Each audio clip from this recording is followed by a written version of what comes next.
An assassin's blade missed Ambassador Elena Chen's throat by millimeters, embedding itself in her neural translator instead. The council chamber's artificial gravity fluctuated with a collective gasp of 300 alien species as Chen's security detail neutralized the Phyrexian attacker. The seventh assassination attempt this year, Chen announced, her voice eerily calm as she removed the sparking translator from her neck. Blood trickled down her collar, all from species aligned with Elder Zixter's faction. The vast amphitheater fell silent as Elder Zixter's mandibles clicked in what passed for amusement among the hegemony. The ancient being's exoskeleton gleamed under the chamber's lights, polished to a shine that reflected his status as the council's most senior member. Perhaps if humans weren't so provocative with their innovations, the elder suggested, multifaceted eyes gleaming with undisguised contempt. Your kind advances too quickly for proper integration into galactic society. Chen's security chief, a former Terran Special Forces commander named Alvarez, whispered in her ear. The weapon was coated with neurotoxin, Ambassador. Had it struck flesh? Chen nodded almost imperceptibly, then raised her voice to address the entire council. For 2 decades, humanity has attempted to join your galactic community in good faith. For 2 decades, we have been met with obstruction, sabotage, and now open assassination attempts. She activated her personal holo display, projecting data into the center of the chamber. Gasps echoed as the statistics appeared. Human contributions to interstellar medicine had reduced mortality rates across 17 species by 43% in the past decade alone. Agricultural techniques developed on Mars had ended famine in the Proxima colonies. Energy efficiency protocols from Titan had revolutionized habitat sustainability throughout Council space. Yet you continue to deny us full membership.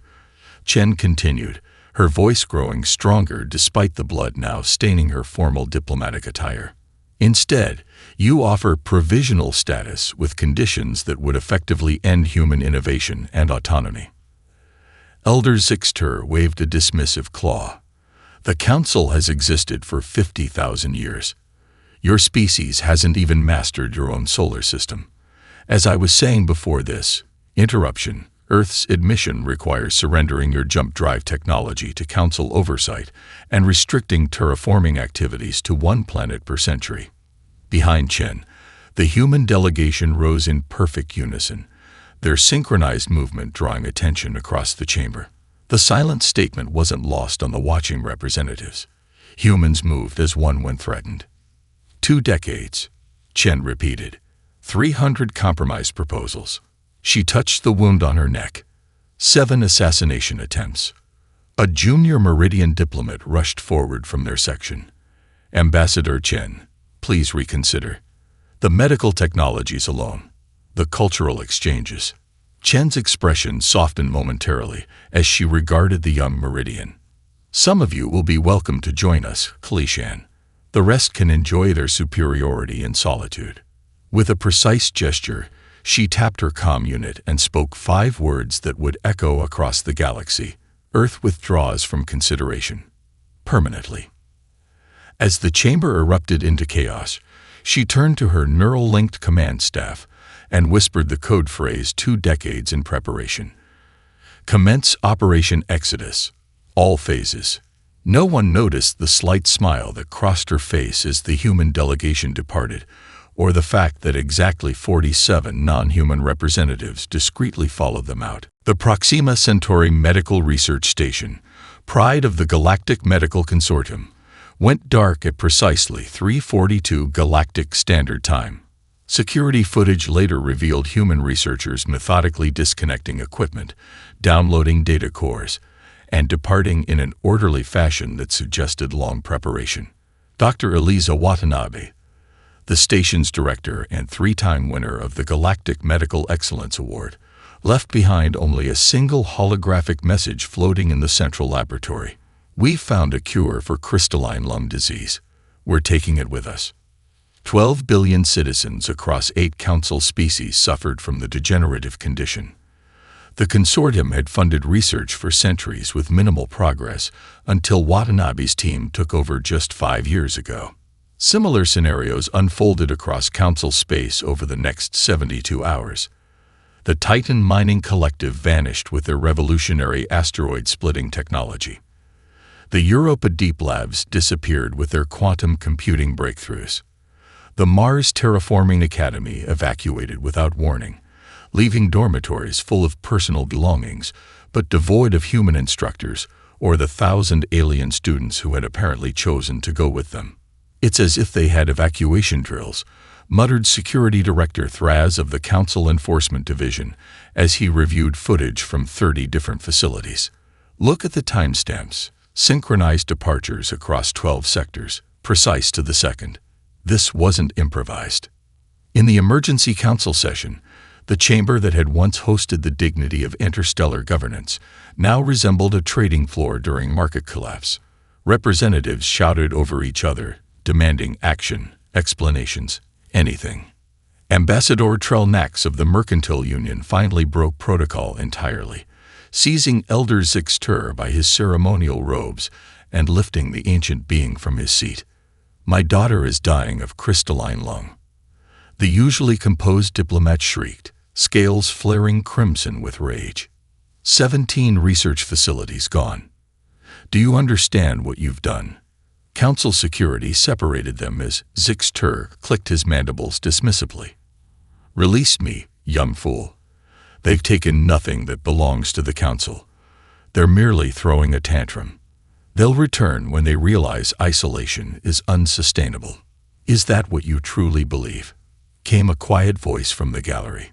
Kavosh of the Galactic Intelligence Service, rarely seen at public sessions, approached the central podium. "Because our assessment differs significantly." The intelligence officer activated the central display, showing thousands of human vessels converging at specific coordinates throughout Council space. "These aren't random departures," Kavosh continued. "They're following predetermined routes to precise destinations. And these," he highlighted unusual energy signatures on the vessels, "air emergency stasis pods. Thousands of them." His superior stepped forward, mandibles tight with concern. "Are they evacuating Earth? Some kind of environmental catastrophe we've missed?" "No," Kavosh replied. "The stasis signatures include non-human biorhythms. They're taking other species with them." The chamber fell silent as the implications sank in. "Only those who asked to go," Kavosh clarified. "And Director, they're not isolating. Our tracking algorithms show they're relocating systematically to coordinates beyond the Sagittarius Arm, coordinates that don't exist in any Council star chart." Elder Zixter's composure finally cracked. "That's impossible. We've mapped that entire sector. There's nothing there but void and radiation." "Apparently," Kavosh said dryly, "the humans found something worth claiming. Or perhaps they built it." From the communications station, a junior officer interrupted with trembling voice. "Counselors, we're receiving reports from the Zintheri agricultural worlds. The human agricultural systems, they're shutting down. Self-destructing. Food production for 60 billion citizens will collapse within weeks." As panic spread across the chamber, Kavosh whispered to his superior, "This isn't a tantrum, Director. This is an exodus planned for decades. And we've only seen the beginning." HFY, the Zintheri agricultural magnate whose fortune could purchase small moons, stood amid the abandoned fields of Nuovo Roma. 6 months into what Council media now called the human withdrawal, he'd acquired this prime colonial real estate for a fraction of its pre-exodus value. The previous week, he'd boasted to shareholders about his strategic investment in discounted human assets. Now he understood why they hadn't bothered taking their equipment. Completely worthless, his chief agricultural expert concluded, prodding a dormant harvester half buried in rich soil. "Every system is keyed to human biosignatures." Sci-Fi ran a scaled hand along the sleek terraforming controller. The device recognized his touch, but remained stubbornly inert. "Explain." "The soil enrichment systems, automated harvesters, irrigation networks, They're all designed to respond only to human DNA or neural patterns, the expert explained. I've never seen integration this sophisticated. Without humans present, they're just metal and plastic. Sci-Fi hissed in frustration. But the schematics. Incomplete. Deliberately so. The expert pointed to microscopic etchings on a component. See these connection points. They don't match any diagram we have. The humans published just enough information to make their technology seem simple, while hiding the true complexity. Throughout the abandoned colony, surveillance reported similar findings. Terraforming equipment had reconfigured itself into inert geometric shapes when the last human departed. Medical devices had wiped their own programming. Agricultural drones sat lifeless in perfect rows. Nothing was broken or sabotage. The technology simply refused to function without human operators. At the colony's spaceport, Governor Isamu Rodriguez supervised the final evacuation transport as local Acceleran officials watched with barely concealed desperation. Please, the Acceleran municipal leader begged, her translucent appendages quivering. At least tell us where you're going. 20 million Acceleran citizens depend on Nuevo Roma's agricultural exports. We face starvation within months. Rodriguez glanced at the transport where the last human children were boarding. His eyes lingered on a young girl clutching Acceleran plush toy, a gift from the very official now pleading with him. Home, of course, he said with an enigmatic smile. The Acceleran's color darkened with frustration. But Earth has declared no emergency. Our satellites show normal activity in your homeworld's orbit. Rodriguez merely nodded to his assistant, who handed the Acceleran official a small data crystal. This contains simplified instructions for maintaining basic crop production. Not our advanced methods, but enough to prevent immediate famine. Consider it a parting gift between neighbors. As the final transport doors sealed, the Acceleran asked one last question. Why? After 50 years of peaceful cooperation, why this? Rodriguez paused before boarding. Ask your council representatives. Ask them why they voted to classify humans as provisional sentience last month. Ask them why Elder Zixter proposed restricting human reproduction to manageable levels. His expression hardened. We built everything here to be dependent on us because we never truly trusted you. History has proven us right. Meanwhile, in the highest security council facility, the director of Galactic Intelligence reviewed the latest tracking data on departing human vessels. Impossible, she whispered, mandibles clicking in agitation. The energy requirements would be. On the monitor, footage showed massive human generation ships approaching the edge of the Sagittarius Arm.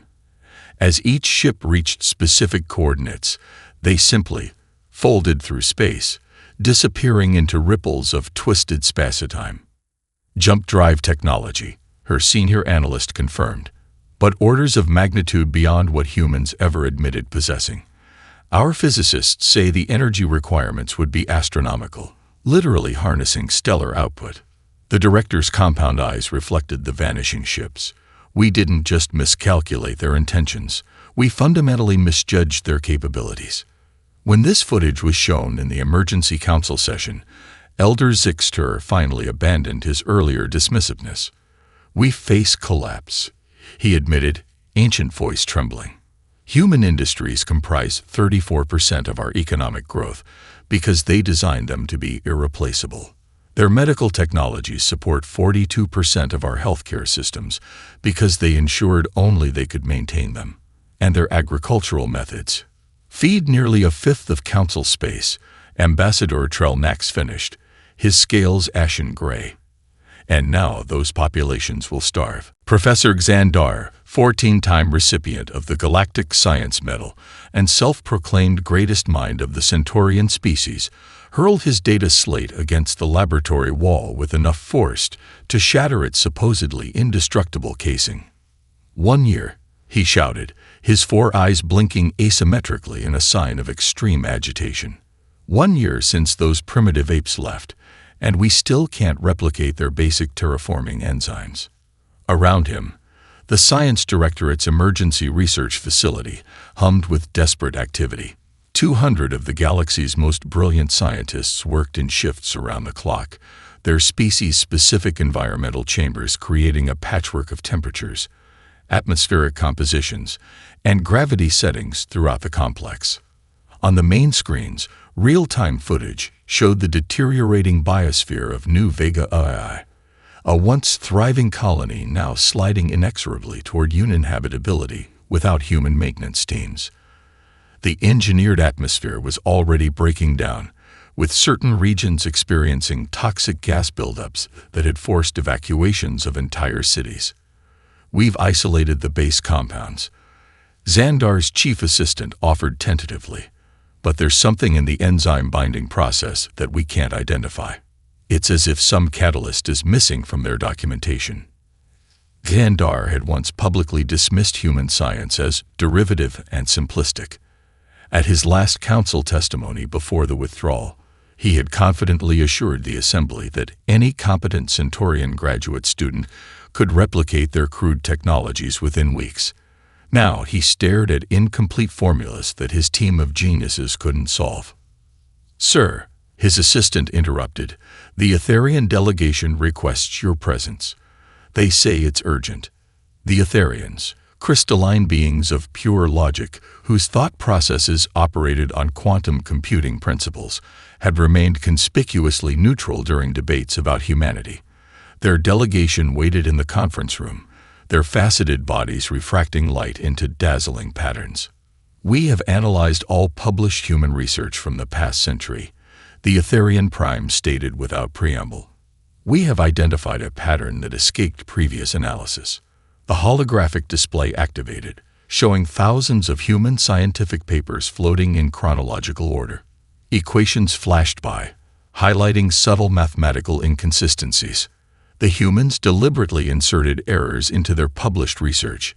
The Etherian continued, its crystalline voice perfectly modulated. Small, nearly undetectable flaws that would cause cascading failures in any attempt to independently reproduce their work. Xandar felt the blood drain from his face. Everything they published was designed to function only under human supervision, the Etherian confirmed. Furthermore, our analysis indicates their published technology lagged approximately 75100 years behind their actual capabilities. The Etherian projected a new set of images, candid surveillance footage from human laboratories prior to the withdrawal. In the background of what appeared to be routine research, devices operated with principles entirely unknown to Council science. They were hiding their true technological level, Xandar whispered, professional arrogance crumbling. "Not hiding," the Etherian corrected. "Protecting. Our analysis suggests they feared what would happen if the Council possessed their most advanced technologies."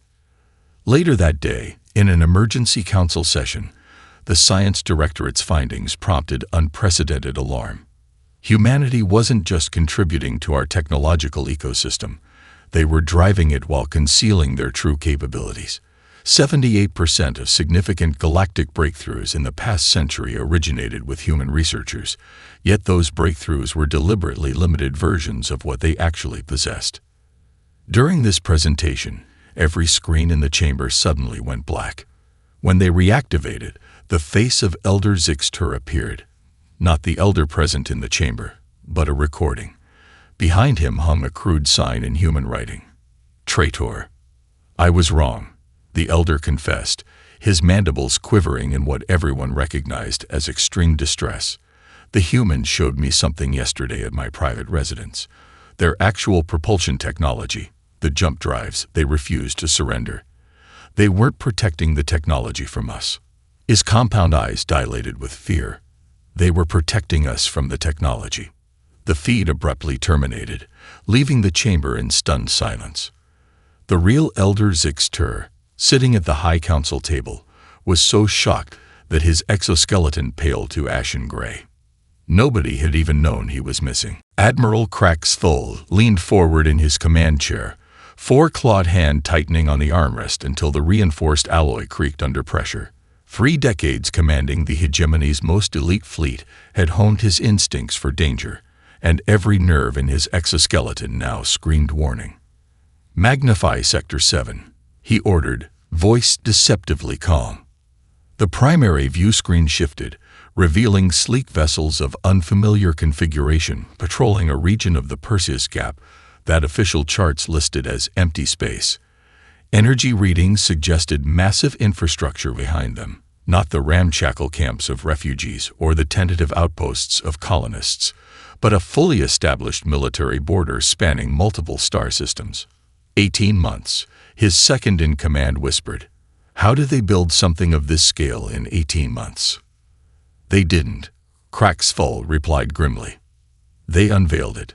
Full tactical assessment. His tactical officer's voice trembled subtly. An unprecedented breach of hegemony military discipline. Estimating 47 defense platforms and 16 capital vessels of unknown classification. Energy signatures suggest weapons systems unlike anything in our database.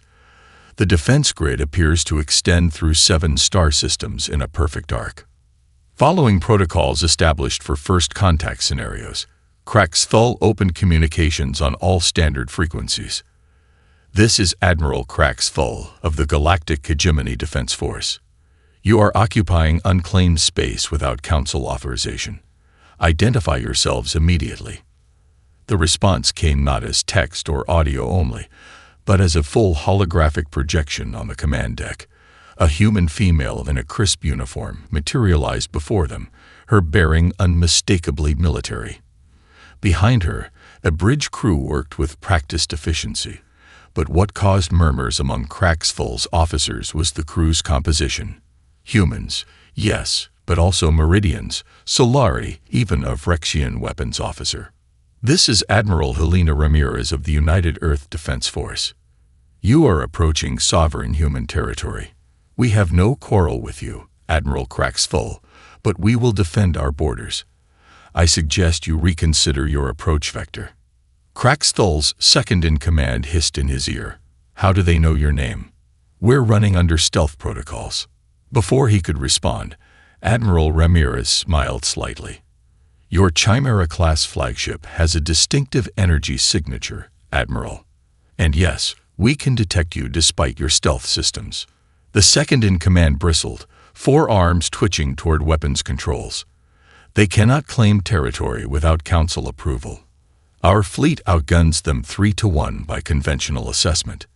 Transmit warning shots, Cracksfull ordered, adhering to hegemony doctrine for enforcing Council authority. Standard dispersal pattern, minimum yield. The moment his weapons officers activated targeting protocols, reality shifted. 3 massive vessels simply appeared alongside his flagship, their hulls rippling with strange energy patterns. His sensors couldn't establish target locks. The ships seemed to exist partially in another dimension, phase shifted between normal space and somewhere else.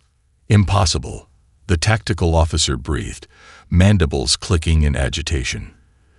They're partially outside normal spacetime. Our weapons can't lock on targets that don't fully exist in our dimension. Admiral Ramirez's expression hadn't changed. We developed this phase shift technology 50 years ago, Admiral. We kept it hidden because we knew how the Council would react. This is what Elder Zixtur demanded we surrender as a condition for membership. Cracksfull, veteran of 17 major conflicts, recognized when tactical retreat was the only option. Stand down weapons, he ordered quietly. Reverse course. As his fleet executed a precise withdrawal, his intelligence officer approached with a data pad, antennae flat against his head in a sign of extreme distress. Admiral, we're detecting identical border manifestations in 7 different sectors simultaneously, all in regions classified as unclaimed space, all now displaying identical defense grids. In his formal report to the Council, Cracksfull abandoned the diplomatic language expected of his rank. Make no mistake, the humans weren't fleeing our space in defeat or desperation. What we witnessed was a planned strategic relocation decades in the making. The upstart newcomers were preparing contingency deployments from the moment they met us. His final assessment was entered into the permanent record. We believed we were evaluating primitive supplicants for the privilege of council membership. In reality, they were assessing whether we were worth the trouble of dealing with it all. They found us wanting. Billions will die without human medical technology. First Consul Vreen announced to the emergency council session, her translucent tentacles pulsing with stress hormones visible to all assembled delegates. The crystalline plague has spread to 17 worlds. Our agricultural systems continue to fail. Economic models predict complete collapse within 5 years. 2 years after humanity walked away, the Galactic Council found itself in an unprecedented position, desperately seeking diplomatic relations with a power that had no interest in negotiation. We have no choice but to extend formal recognition of their territorial claims, Breen continued, and pursue diplomatic normalization at any cost. The vote was unanimous for the first time in Council history. Within days, the most prestigious diplomatic team ever assembled departed from Harmonia aboard the Council's ceremonial vessel, the Concordia. 24 veteran negotiators representing the eldest and most respected species traveled with a retinue of cultural experts, xenolinguists, and diplomatic aides. Elder Mizrahi, who had negotiated peace in the devastating Trizian conflict, led the delegation personally. "Our goal is reconciliation," the elder announced in his departure address. "We acknowledge mistakes were made. We seek mutual understanding and renewed cooperation." The Concordia approached the human border with elaborate ceremony, transmitting peaceful intentions on all frequencies and maintaining position at a respectful distance from the phase-shifted defense platforms. They waited 3 days, broadcasting continuous offers of dialogue. No response came. When they attempted to advance closer to establish direct communications, no weapons fired. No ships intercepted them. Instead, their navigation systems simply failed. Their engines refused to move them forward. It was as if space itself rejected their presence. "They've created some kind of spatial barrier," the science officer reported after exhaustive analysis. "Not a weapon, an environmental modification. The laws of physics have been locally altered to prevent our approach." After a week of further attempts, Elder Mizrahi made the humiliating decision to return without having made contact. The Council's greatest diplomats had been defeated not by hostility, but by indifference. The second diplomatic mission took a radically different approach. Led by Ambassador Klishan, the young Meridian who had begged Ambassador Chen not to leave years before. It consisted entirely of junior diplomats from species who had maintained positive relations with humans. Their small unarmed vessel approached the border without fanfare or grand pronouncements. They simply waited, transmitting a personal message from Klishan directly to Elena Chen. After 3 days, a single human vessel appeared. On their view screen, Captain Sophia Chen materialized, the daughter of the former ambassador, now wearing the uniform of the human Commonwealth Fleet. "Ambassador Klishan," she greeted warmly. "My mother sends her regards." Klishan's skin rippled with genuine emotion. "We come seeking reconciliation." "No," Captain Chen replied, her expression sad but resolute. "You come seeking access to our technology and resources. The Council sent you because they calculated your personal connection might succeed where their formal delegation failed." Klishan's membranes flushed with embarrassment. "There is truth in your words, but there is also genuine suffering. The crystalline plague has reached the Phyrexian homeworlds," Chen finished. "We know. We monitor all Council communications. Then you know billions may die. The same billions who cheered when the Council classified us as provisional sentients." Chen's voice hardened. "We're not interested in rejoining a system that saw us only as assets to be exploited. We wish you well, but our paths diverge here." As the diplomatic vessel prepared to return with yet another failure, Captain Chen transmitted one final message. "Klishan, there is room for individuals within the human commonwealth. Not as petitioners or refugees, but as equals. That offer remains open.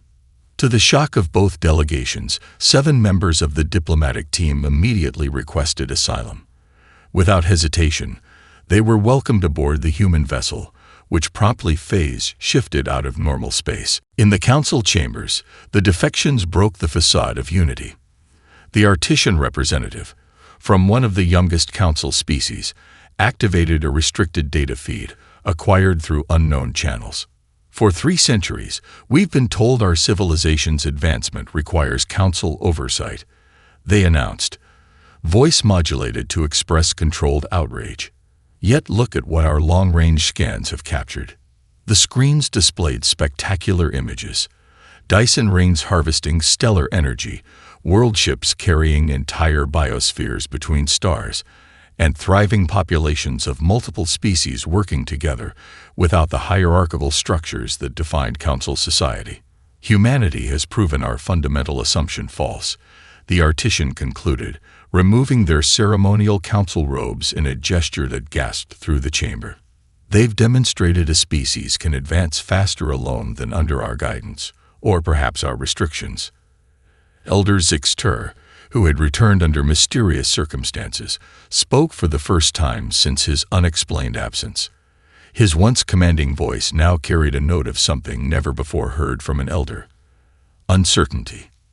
They've shown us our greatest fear, he said quietly. We aren't essential. Civilizations can walk away and thrive without us. The smuggler's vessel limped into harmonious port, its hull scored with weapon impacts that had somehow penetrated its military-grade shields. Captain Jakar, a Vrexian with a bounty on his head in 7 sectors, requested immediate council audience, a request that would normally result in immediate arrest. This time, he was escorted directly to the high chamber under unprecedented security. I've been beyond their borders, he announced without preamble, his voice raspy from recent injuries. 5 years since they left, and you still don't understand what they've built. He activated a small projector, revealing holographic footage that caused audible gasps across the chamber. These weren't the grainy, distant surveillance images the council had been working with, but crystal-clear recordings taken from within human territory. A massive orbital ring constructed around a red dwarf star, harvesting energy at rates theoretical physicists had claimed impossible. Cities floating among gas-giant clouds, their architecture a breathtaking blend of function and beauty. An artificial planetary surface being assembled piece by machines that dwarfed council capital ships. The human commonwealth, J. Kerr said, manipulating the display to show more footage, spans at least 300 star systems already, growing daily. More images flowed across the projection, species from across the galaxy working alongside humans in research facilities, educational institutions, and governance chambers. Children of mixed species playing in parks designed to accommodate radically different physiological needs. Medical facilities treating conditions the council had deemed economically inefficient to address. I smuggled restricted luxuries along their border for 2 years, J. Kerr admitted, all 4 eyes blinking in synchrony, a Vrexian expression of absolute truth-telling. Then I was invited inside. I stayed for 3 years. Would have remained if not for your bounty on my head. Why return at all? Ambassador Trellnax demanded, his scales shifting color with suspicion. You face execution in council space. J. Kerr's eyes blinked slowly. Because the crystalline plague has reached my homeworld. The council declared it containment only. The Commonwealth has a cure. He placed a small medical container on the table. They sent me with this. Enough for 1 million treatments. Free of charge. As the chamber erupted in chaos, Elder Zixter received an encrypted message on his private neural feed. The voice was unmistakably Ambassador Chen's. This is just the beginning, Elder. The Commonwealth's first diplomatic initiative. Watch what happens next. In regions beyond council influence, 3 established civilizations simultaneously announced their formal alignment with the Commonwealth. Not struggling primitive species, but advanced, spacefaring cultures. The mathematically brilliant Solari, the technologically sophisticated Meridian Collective, and most shockingly, a major faction of the Frictions themselves. The announcements included footage of signing ceremonies where representatives met with Commonwealth officials as equals, not supplicants. The treaties emphasized mutual defense, technological exchange, and cultural preservation, with no hierarchy of species mentioned anywhere. They're building an alternative to the Council, the intelligence director explained to the emergency session. Not as enemies, but as competitors in the Galactic Order. That evening, a classified intelligence report was deliberately leaked to all Council representatives. Human technological development is accelerating exponentially beyond our capacity to monitor or understand. Their social model, emphasizing innovation, individual rights, and interspecies equality, is proving magnetically attractive to both established and emerging civilizations. The report's conclusion was stark. Each new species joining the Commonwealth brings unique perspectives that further accelerate their advancement. Current models project Commonwealth territory will equal Council space within 20 years, with technological superiority already established in 82% of critical domains. Most disturbing was the addendum. Unlike the Council, which restricts technology based on species seniority, the Commonwealth shares advancements equally among member species. Medical technology that required 3 centuries of Council membership to access is provided immediately to all Commonwealth citizens. In his private quarters, Elder Zixter studied star charts showing Commonwealth expansion patterns. They were deliberately avoiding conflict, taking only unclaimed systems, or accepting petitions from worlds seeking alignment. He remembered Ambassador Chen's words during his brief captivity in human territory. "We don't want to destroy the Council, Elder. We want to make it irrelevant." For the first time in his 500-year life, he recognized the emotion humans called fear. The ceremony was meticulously planned to demonstrate Council unity and continuity.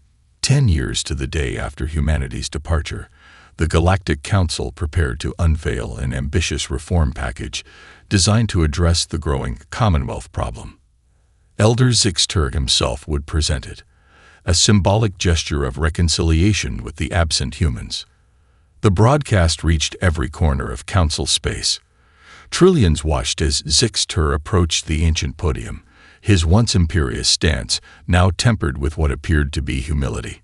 He never reached it. Instead, every communication system across Council space simultaneously shifted to the same signal. Personal view screens, neural interfaces, public holographic projectors, all displayed the same image. Ambassador Elena Chen, her hair now silver, her eyes retaining the sharp intelligence that had unnerved Council members a decade earlier. She wore no formal diplomatic attire, just a simple uniform with an unfamiliar insignia, a spiral galaxy cradled in human hands. "Greetings from the human Commonwealth," she began, her voice calm and measured. "A decade ago, we chose a different path when it became clear that the Council's vision for galactic civilization would never truly include us as equals." Behind her, the view expanded to reveal she stood on the bridge of a massive vessel unlike any design previously documented. Around her worked a crew of dozens of species. Humans, yes, but also Meridians, Solari, Vrexians, Etherians, and many others, including species the Council had designated as pre-spaceflight and unworthy of contact. "We didn't leave to punish or threaten," Chen continued. "We left to build something we believe in." The transmission shifted to breathtaking imagery. Dyson swarms harnessing entire stars for energy that powered terraforming projects spanning multiple systems. World ships carrying complete biospheres between distant stars. Cities where architecture from 100 species blended harmoniously. Medical centers where conditions deemed terminal like Council medicine were routinely cured. Educational facilities where young of all species learned together without hierarchy. Most shocking was the scale. This wasn't a small breakaway faction. This was a civilization spanning nearly 1,000 star systems.